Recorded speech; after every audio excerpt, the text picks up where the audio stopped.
services.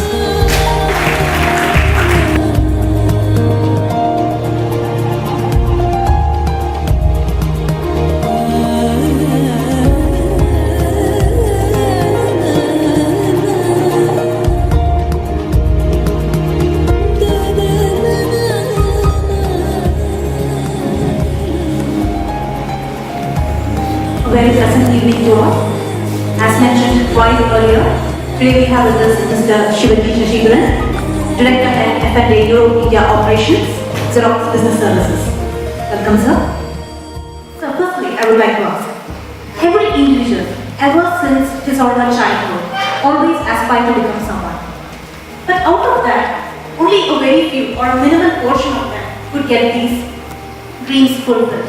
So in this context, I would like to ask you about your childhood dream and how far do you feel it has been accomplished? To be sincere, my dream was to become a cricketer.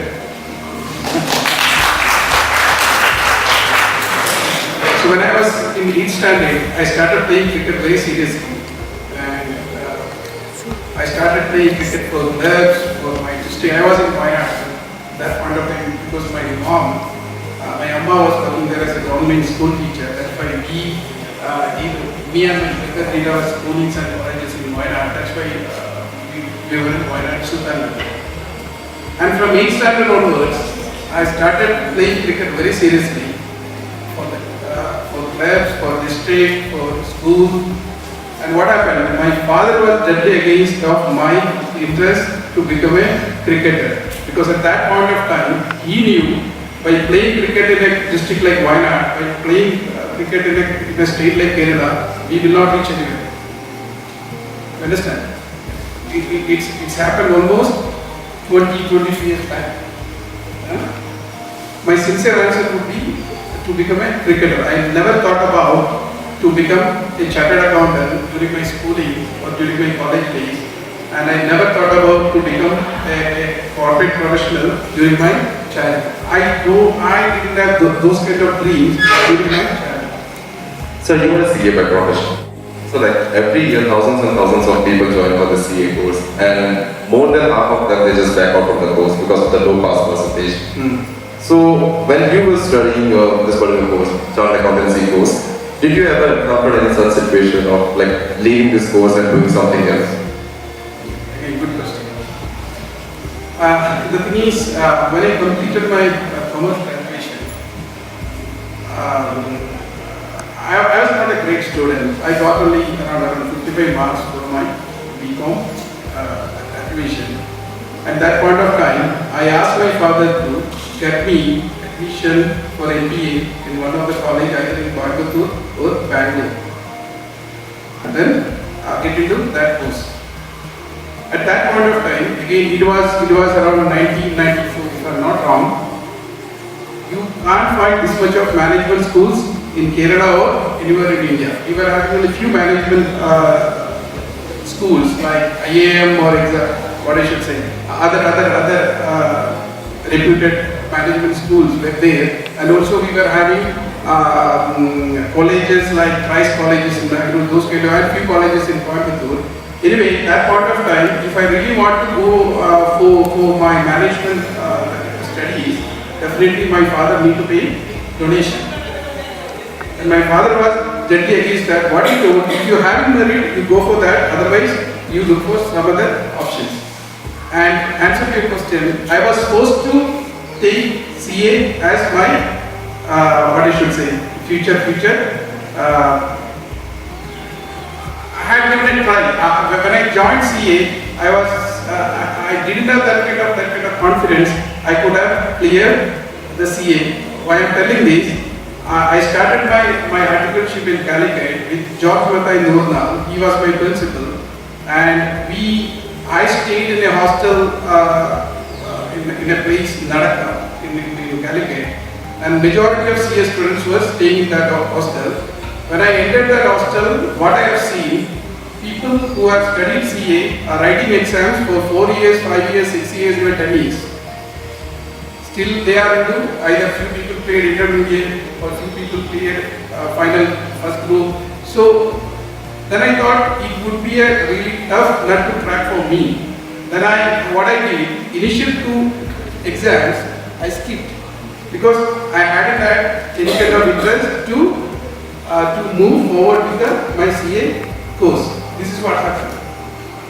And after that, I met one, I would say he's my guru, one chartered accountant. His name is Govindan. He was basically he's a chartered accountant, and he was giving coaching classes to the CA students. And his institute at that point of time was in Thrissur. What happened in if I'm not wrong, it was in 1996 or 97.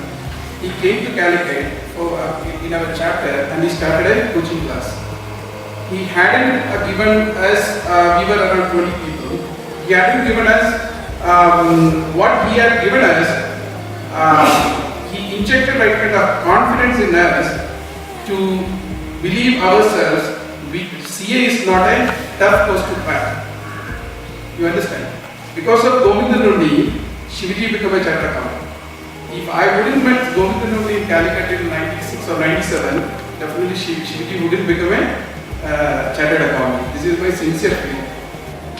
Yeah. So today's business arena is actually very dynamic, which should be always backed by constant innovation to be managed effectively. So in the course of your career, did you ever introduce such innovative management practices? The thing is, I don't know whether I have implemented innovative management practices. And during the initial period, we were having good amount of process quality. As per the agreed process quality with the client, I need to deliver the service with a quality of 98%. If I am processing 100 documents, 98 invoices should be correct. I can make, or my team can make errors in 2 invoices. Clear? When we started operations, initial 6 months, our quality was below 80%. And client was not happy. And we have done refresher training to enrich the quality of the people. Still quality is not improved beyond 85, 86% or 87%. And what I did, it's not an innovation. Now I'm making it positive. It's not an innovation. Then I sat back along with my leaders. Then we had a brainstorming session. Then what we discussed, what's the major reason for this low quality, the process quality from our people? Solution. Majority time what we identified, people are making the careless mistakes, like when they are inputting or entering the invoice number. For example, 1, 2, 3, 4, 5 the invoice number, they would be, I'm giving an example, they were inputting 1, 2, 3, 5, 4. Majority were the careless mistakes. How this can be addressed? Then we come up with some kind of productivity and quality driven incentive system. And what we told, hey guys, try to understand, if you are giving 100%, we fixed a target, like you need to process 50 invoices in a day. If you are processing the 50 invoices with the quality of 100%, you are going to get, so normally they are eligible for X amount of incentive, X amount of performance incentive. We will, then what we told, you are going to get X plus this percentage of incentive. You understand? Provided you need to maintain 100% quality and 100% productivity. If your productivity is above 100%, but not 5%, you will get X plus 1 plus 1 incentive with expected quality. So my point here is, me and my team came up with a productivity and qualitative incentive system, and within a couple of months time, it works well. We achieved the target of 98 or 98.5% in 2006, end of December. It's not an innovation. It's not a, what I should say, innovative management thoughts. I should say that was a street smart kind of thought process. You understand? Still, for the last 10 years, the same incentive system we are following in our operations, and people are giving more than expected productivity with the expected quality. Generally, corporate people, they really find it hard to manage their professional life and their family life. Either they will excel either in their professional or family life or vice versa. But in your case, how do you manage your professional and your family life? That you need to ask my wife what kind of pain she's having, because normally she's making a comment. For Shivaji, earlier it was ACS, Affiliated Computer Services. In 2010, ACS had been taken out by Xerox. Then we become part of the Xerox family. And normally she's making that comment, better Shivaji, you stay in office itself. No. Jokes apart. So I need to thank my wife for all the sacrifices she's doing or she had done or she's doing, because normally I'm spending in office around 12-13 hours, and my office timing itself is nowadays I'm going to office around 1 o'clock during noon, and I'm coming back sometimes 12 o'clock in the midnight, 1 o'clock, 2 o'clock or 3 o'clock, because I'm managing European clients and their global contracts in F&E, and we are supporting those clients, all the regions. We are supporting them in APAC region, European region, US region, and Latin American region. Sometimes I need to stay back in office to take my calls with the clients, business unit CFOs who are sitting in US and Latin American countries. And I need to, because when our 12 o'clock or 1 o'clock, 2 o'clock may be there, 1 or 2 or 3 o'clock, around noon or even. You understand? Then I need to thankful to my wife and my kids. They are having the real success. But one thing is very clear, during Saturdays and Sundays, earlier I used to work. For the last 6 or 7 years, I am not working on Saturdays and Sunday. And I am very particular, most Saturdays and Sunday we are going out for a film at least. So in your professional life, you would have encountered people from different generations. The generation X and generation Y. What is the difference in the working style of these two generations, and what do you expect from our generation, the generation Y?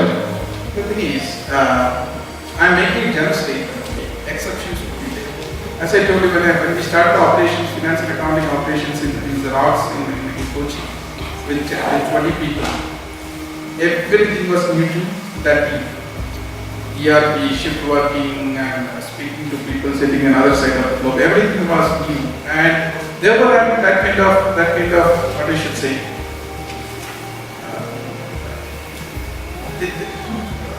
I'm not going to write the word. So they were highly committed for ensuring that to prove to the top management of the Xerox at that point of time, we are really, what I should say, eligibility is not the right kind of word. We are capable of doing these kind of activities, and that team, the commitment of my first team of 20-25 plus team had shown toward the responsibilities and the first to become succeed. Because of that, now in FMA operations in Kochi, we are having 1,500 people. Why FMA operations in Xerox have grown to 1,500? Because of the commitment of those 25 people. They prove we can deliver this kind of service from Kochi. You understand? If you ask me, if I compare my initial team and my present team, I am not telling my present team doesn't have the commitment, they are not giving service, quality service. They are committed, they are giving quality service, otherwise we will not be in the business, okay? That's for sure.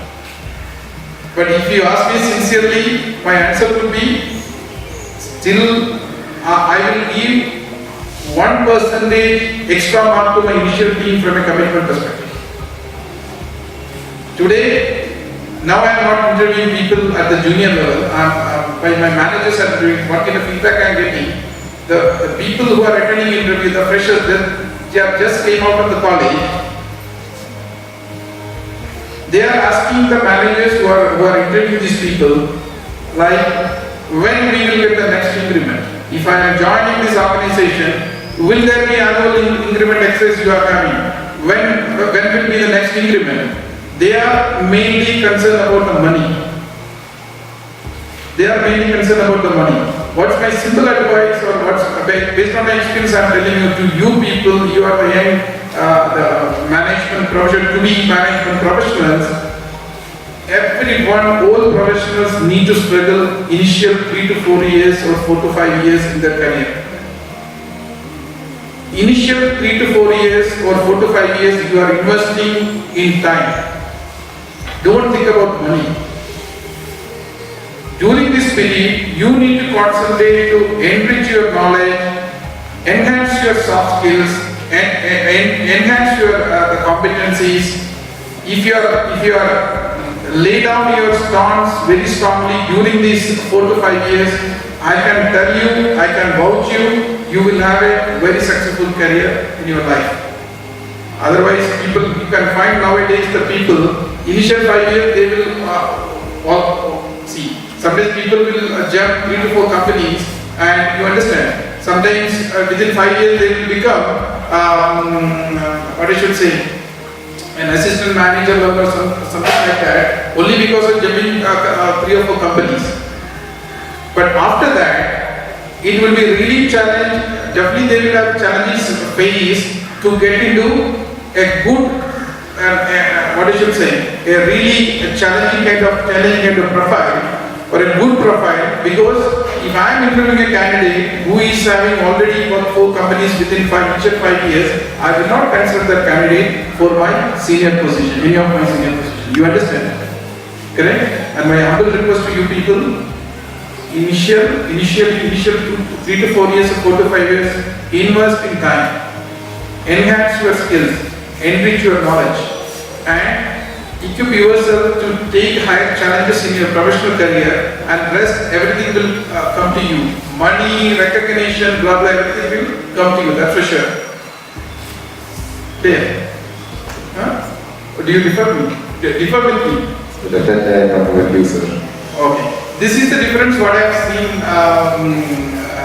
what I should say, professionals like in the age of me or sirs and the young generation. Okay, now people are thinking more about money than career. I'm not, this is just a statement, okay, exceptions would be there, but see, it's very simple. My father spent almost 42 years in service, 21 years in Air Force, 21 years in Railway. And this is my 22nd years of my professional career, and this is my 4th company. But initial period, again I have done this same kind of mistake, okay. Again I have done this, initially I worked in multiple companies, but fortunately I came into the right track of my professional career, but it's not necessary, it will happen to every person. Okay. See, 22 years, this is my 4th company. After qualification, 1, 2, 3, yeah, this is my 4th company. Tomorrow my son and my daughter, when they start career, within 10 years, they would have worked in 5 companies. Who knows? This is the difference. No, my absolute request, don't think about money during your initial period of the career. Money will come to you, provided you need to have right skill sets with you, competencies with you. And initial years would be the period of enhance or enrich all these kind of competencies or skills. This is my absolute request. Thank you so much for this very good. Sir, you're aware that management education is one of the most opted choices among the youngsters. In every nook and corner, you find people with a management background. So when it comes to the management education, let us take this in the macro sense, what is your opinion about management education and its scope in the present dynamic environment? Do you want to hear my sincere answer? Yes. The thing is, 20-25 years back, if you are getting an admission in IAM or reading business management schools, or even in those kind of schools at that point of time, and even the colleges like Christ or Loyola, whatever it may be, and if you are getting admission in MBA for Cochin University or Calcutta University, it was its own value.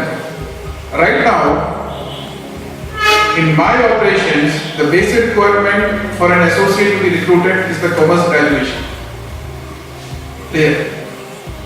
And 50% of my employees are management graduates. I hope I answered your question. My basic requirement is only commerce graduation, but we are getting management graduates from the market. If you are, even though my requirement is a commerce graduate, I am getting for the same course I am getting for a management graduate. I will go for the management graduate. Am I right? It's a simple common sense. To be frank, I seriously doubt the quality of the management education. Sorry, sir. It's bit tough. It is true. Yeah. This is the fact. So that was the end of our interview session. Okay. Thank you so much, sir, for interacting with us, and it has been a pleasure to have you here. It's my pleasure. Thank you, sir. Thank you. Yeah. Thank you, sir.